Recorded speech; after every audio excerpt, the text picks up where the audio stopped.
Good evening, నేను మీ Chowdary. CH news time. Direct పాయింట్కి వద్దాం.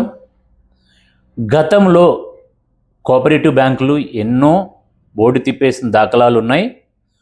రీసెంట్గా కూడా కృష్ణా డిస్టిక్లో ఒక న్యూస్ పేపర్ పలానా బ్యాంక్ కోఆపరేటివ్ బ్యాంక్ బోర్డు తిప్పేయడానికి సిద్ధంగా ఉందని ప్రచారాలు చేసి ఉన్నారు న్యూస్ పేపర్లో. దానికి ముందు కాకినాడలో ఒక కోఆపరేటివ్ బ్యాంక్ బోర్డు తిప్పేసింది 100 కోట్లకి. అయినా ఇంకా డిపాజిట్ హోల్డర్స్కి, ప్రజలకి మాయమాటలు చెబుతూ కృష్ణా డిస్టిక్లో ఉన్న కోఆపరేటివ్ బ్యాంక్ జే అనే వ్యక్తి Adarsh cooperative society and Godavari urban bank వీటిల్లో కొంతకాలం పనిచేసిన వ్యక్తి.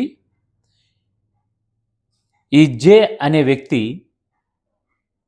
ఒక కోఆపరేటివ్ సొసైటీ బ్యాంక్ స్థాపించి దానికి తను సీగా ఉండి ఎంతోమంది డీలని ఇంట్రడ్యూస్ చేశానని ప్రజల్లో మాయమాటలు చెప్తూ ఎన్నో డిపాజిట్లు వసూలు చేయడం జరిగింది. ఈ డిపాజిట్ హోల్డర్స్ ఎవరైతే ఉన్నారో కోఆపరేటివ్ సొసైటీ పేరుతో డిపాజిట్లను వసూలు చేశారు. వసూలు చేసింది ఎంత? ఆ డిపాజిట్ల నుంచి రుణాలు ఇచ్చింది ఎంత? ఆ రుణాల నుండి వసూలు చేసింది ఎంత? మీ సొంత ఖర్చులకి ఎంత వాడుకున్నారు?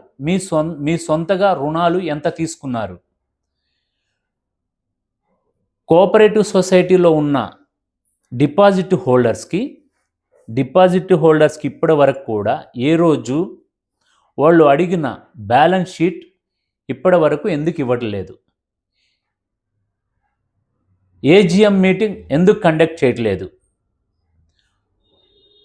ఒక మిడిల్ క్లాస్ వ్యక్తి సొసైటీని స్థాపించి ఆ సొసైటీ తరపున ఎన్నో అకృత్వాలకు పాల్పడుతూ ఆ వచ్చిన అమౌంట్ని, డిపాజిట్లో అయిన అమౌంట్ని ఏ కంపెనీలకి ఫార్వర్డ్ చేస్తున్నారు? డిపాజిట్ హోల్డర్స్కి బ్యాలెన్స్ షీట్ ఎందుకు ఇవ్వట్లేదు? వాళ్ళకి మాయ మాటలు ఎందుకు చెప్తున్నారు?